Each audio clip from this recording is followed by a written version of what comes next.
Hi my loves, welcome back to my channel. Welcome if you guys are new. Maisie says welcome too. In my recent TBR video, I was going through my bookshelves and realizing I am actually doing an incredible job of getting through my physical TBR to the point where there's not a lot of books on my shelf that I haven't read. I therefore feel like it's only right that we top up my physical TBR. In the future, I would like to get a TBR cart or a TBR shelf of some kind. Maybe like a spinning shelf, I'm not exactly sure yet. But for now, we're doing part 1 of this TBR top up and we're going to be going to the bookstore and getting a few books today. It is a rainy, dreary, freezing cold Saturday. So I just kind of thought it was like the perfect book buying weather, honestly. Honestly, it's just an excuse for me. Maisie is showing that it's cold because she's very cuddly. I am going in with not too much of a plan. I have a few books I am on the lookout for. Not exactly sure. I do just want to find some new books that I haven't heard of that I just like, you know, go into the bookshop, read the back, sounds fun. I am also just almost finished my current read, which means like, is there a better feeling than going to the bookstore, picking out a book and knowing that you can come home and read it? Because when I buy a book, I get so excited to read it. That is when my most excited point. So coming home to read it straight away would be really, really fun. So in saying that, these are the books that are on my priority TBR or my priority to buy list. The first kind of series is the Ember in the Ashes series. This second book is on my TBR for the month of June. And I was gonna read it on my Kindle, but then I was like, no, the covers are really nice. I really want to get it physically. So we're gonna be looking out for that one. Possibly the second book in the Beartown series. I've just been seeing so many people read it recently that I like trust with everything. Specifically Jamie. She's been finishing that series and she's loved it so far. So I'm like, you know what? I feel like I need to pick up that series as well. Heavenly Bodies is one I've heard a lot about and I'm really intrigued about that one. This is a fantasy romance, I believe. Silver Elite obviously is taking over the internet at the moment. And again, very, very intrigued about that one. I would also just like to look in the romance section because I feel like my romance bookshelves consist of these 3 shelves. Everything else is fantasy. And I kind of want to get a few more romances just because I feel like when I'm in the middle of winter, whilst I primarily read fantasy, sometimes I just need a quick little fun romance to just binge and get lost in and just have a fun time. So I will be looking in the romance section for anything just fun and cute, but primarily I think we're focusing on the fantasy section. I also want to look at the Fragile Threads of Power. This is it's like a sequel to the Dark Shade of Magic trilogy by V. Schwab. I love that trilogy. I feel like you probably all know that by now, but yeah, I'm obsessed with that trilogy. The Secret Life of Addie LaRue. Yes, I haven't read that book yet. Can you? I don't know how. I literally don't know how because I feel like everyone's read that book. Again, that's a book that I feel like lots of people either absolutely love or just it's not for them.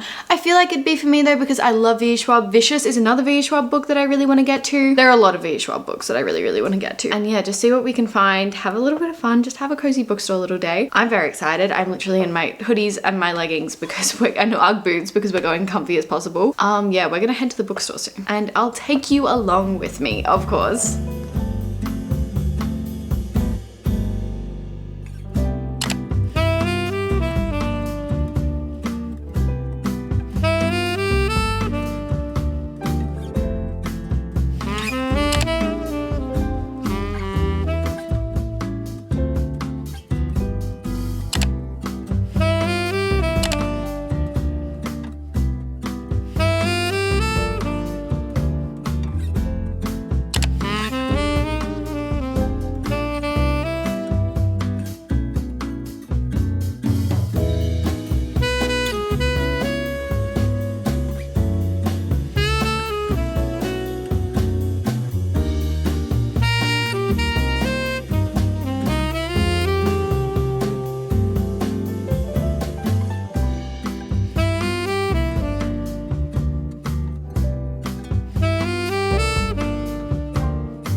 We had a very successful book shopping trip in my opinion. I ended up getting 3 books and Austin ended up getting 1, which honestly, I never really go into bookstores buying like 5 books. I don't really do that. I don't know why. I usually like to stick to like 2 to 3 books. I just feel like that's a good amount for me. I'm not buying more than I can read that way. I don't want to like have 100 or plus books on my shelves just because that overwhelms me personally. If you like that though, if you like just having heaps of books, like it's your own personal library, that's great. It just can be a little bit overwhelming for me sometimes. But yes, anyway, I thought we'd do a little haul on what we got. I was gonna kind of find all the books that I've gotten recently and just do a big collective haul, but honestly I don't think I've really gotten that many recently. I've been pretty good. I've been like on a book buying, not a book buying ban, like whenever there's new releases I've been getting them. So obviously I bought like Releasing 10, but apart from that, I haven't really been buying too much. But anyway, let's go through the books I got. So number 1 is Kiss of Deception. I did not know that this was connected to the Dance of Thieves duology, and I love the Dance of Thieves duology, but I had no idea that you were supposed to read this book first. It kind of is set in the same world and sets up, I think you have a few overlapping characters if I'm right, I'm not entirely sure, but I think you do, and that would be really, really fun. I love a good interconnected series. So I'm really, really curious about this one. I've also just seen so many good things about this one, and I've seen it's just such an underrated trilogy, I think it is. So I was like, you know what, I think I really need to read it. And also being winter, being cozy weather, I feel like it's the perfect kind of read for that. The blurb says, in a society steeped in tradition, Princess Leah's life follows a preordained course. As first daughter, she is expected to have the gift of sight, which she doesn't, and happily marry a prince that she's never met, which she won't. On the morning of the wedding, Leah flees to a distant village. She settles into her new life, hopeful, when 2 mysterious and handsome strangers arrive, and unaware that one of them is the prince that she is meant to marry, and the other is the assassin sent to kill her.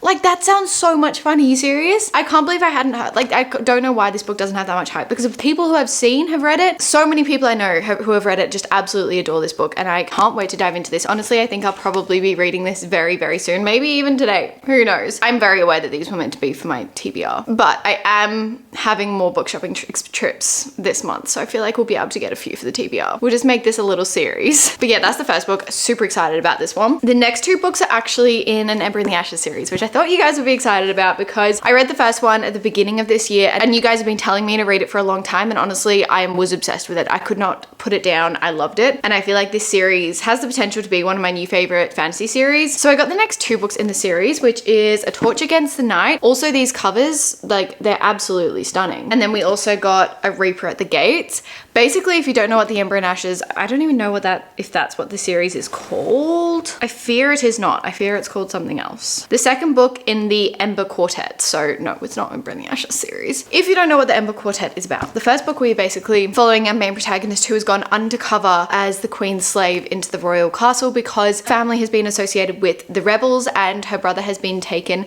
into custody of the palace of the kingdom to be executed. She goes undercover as the Queen's slave to try and save her brother from being executed, but the Queen is kind of notorious for knowing that her slaves only last a few weeks because they can't deal with her, and she is an awful person. It's a really interesting magic system. It's very, very unique, so I can't wait to continue this series. I've heard so many good things about this series as well. Some of people's like all-time favorite, and the last one only came out last year, I think. And I know Emmy loves this series. Like, so many people I just absolutely trust and have really, really similar taste to just absolutely love the series. So I'm very, very excited for that reason as well. Honestly, not the floppiest books in the world, but that's okay. They're pretty. They're very, very pretty, and I'm really excited to have them on my shelf. I do need to do a reorganization, hinting to a video coming very soon. But yeah, those were the 3 books I bought. I think the book Austin bought was Kafka on the Shore by Murakami, one of his favorite authors, and he's been wanting to read this book for a long time, so exciting for him. Also, just while we're having like a kind of cozy book day, I thought a little bit later we can go through all of like the new releases this year and the new releases I have read and the ones I'm excited that are coming up, the ones I haven't got to yet, the ones that have just been disappointing to me, kind of like a new release wrap up halfway through the year. I also was wondering if you guys wanted like a halfway year wrap up, so like my top books of the year so far, everything like that, maybe ranking the books I've read so far, something like that. I was curious if you guys were interested in, because I really like watching those videos. And, you know, and we've read almost 50 books so far this year, so we've read a decent few, and I feel like enough to give a good wrap up. But yeah, let me know if that was something you wanted. I definitely want to do like my top 10 books of the year so far, because gosh, there have been some good ones. But yeah, I'm gonna go make a tea, get a little bit more cozy, and I thought we could just and charge this battery, and then I thought we just kind of could run through all the new releases that are still coming out this year, because I feel like there are so many that I'm curious about, the new releases that I have read, and if I recommend them.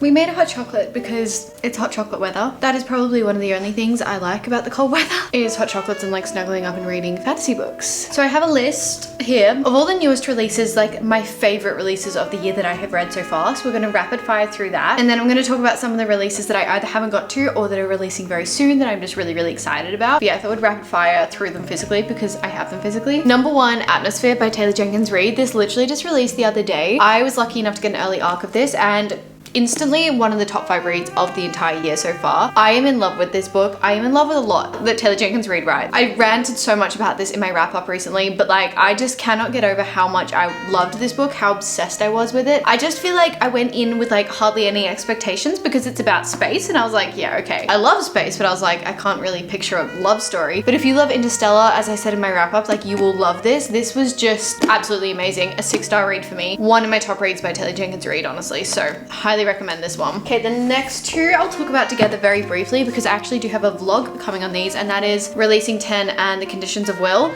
These were both extraordinary. Honestly, this talked about it in depth, but I kind of felt like wrong giving it a rating just because of how intense the themes were, but like the more I've sat on it, if I were gonna give it a rating, it would be 5 stars because this is just, I thought she did Huey and Lizzie justice in this book. This is the 6th book in the Boys of Tommen series, and I was highly anticipating this book, and honestly, I thought she did them justice. I thought she did these characters justice, and it was really heartbreaking to read about, and I will never reread this again, but I thought it was very relevant. And then this book I was pleasantly surprised with. I went in so blind to this book, but actually really, really liked it. As I said, I'll go into more detail in that. Safe to say I enjoyed it. We then have Wandering Wilds by Lynette Noni. I just put this on here because I love Lynette Noni. Like everything she writes, I'll absolutely love, but also this is just a really fun, easy kind of read, and if you're like going into a book slump or anything like that, highly recommend this one. It's just, yeah, it's really fun. It's like an adventure YA romance, really outside of like Lynette Noni's typical genres, but really just easy and bingeable. This one definitely released a lot earlier in the year, but it is The Favourites by Lane Fargo. This has just been on my mind ever since I read it. I cannot stop thinking about the toxicity. If you like Magnolia Parks or just Jessa Hastings writing in general, I feel like you'll really, really like this. Also a little bit of Taylor Jenkins Reid thrown in there, which I obviously like 2 of my favorite authors. I'm going to be obsessed with it. The toxicity in this is insane, but it is kind of worth every single second. Yeah, just one of my favorites I've read this year. I didn't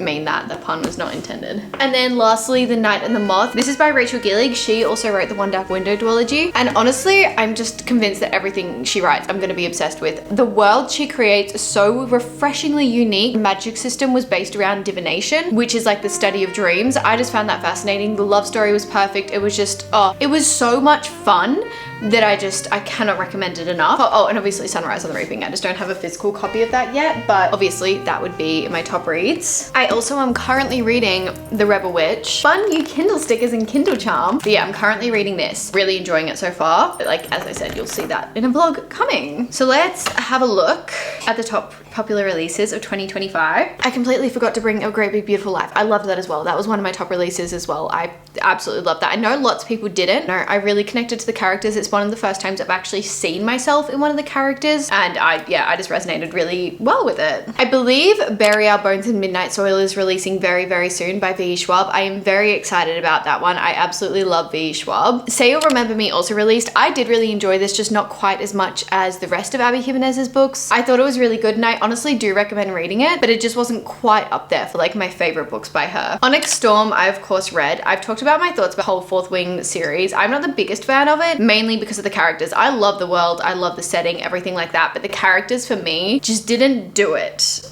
I hate to say that. I also read The Irresistible Urge to Fall for My Enemy, and sadly this was not it for me. I was rated this really, really low just because I found it crude. The humor was really, really crude and just not in a way that I really liked. This is also apparently a Harry Potter, like Hermione and Draco retelling, but like their love story is like a fan fiction. I couldn't see those characters at all. Like it's based off that. I couldn't see those characters at all. It wasn't for me, sadly. I am very excited for Mate. That is one of my most anticipated releases. We'll go into like books coming out now. I think that's pretty much all of them. But yeah, we'll go books coming out. Mate, one of my most anticipated releases. I really liked Bride. I can't help it. I really, really liked it. Didn't expect to, but I loved it. I can't believe we're getting more Inheritance Games books. Like that is quite bizarre to me. Another one I am super, super anticipating is The Ballad of the Falling Dragons. This is the second book to When the Moon Hatched, which I loved. I really want to start my reread of that very soon. I just really liked how like new and whimsical it felt. Another one of like the books that I cannot wait is Wild Revenants by Rebecca Ross. This I believe is a prequel, I think, to the Divine Rivals duology, which is like one of my favorite duologies I've ever read. I also just love Rebecca Ross's writing. Cannot wait to read that. The Alchemy of Secrets by Stephanie Garber, again, coming out at the end of this year. Actually in a few months, I think. Stephanie Garber, author by author. Anything she writes, I will be reading. Brimstone, this is the second book to Quicksilver. I really enjoyed Quicksilver. It wasn't my favorite read of 2024 by any means, but it was just really, really fun. It was just a really fun fantasy read. So I'm very excited for that one as well. Just because I'm excited to see where we go. I'm excited to see more of our characters. I think that is pretty much all of the ones that I am like super highly anticipating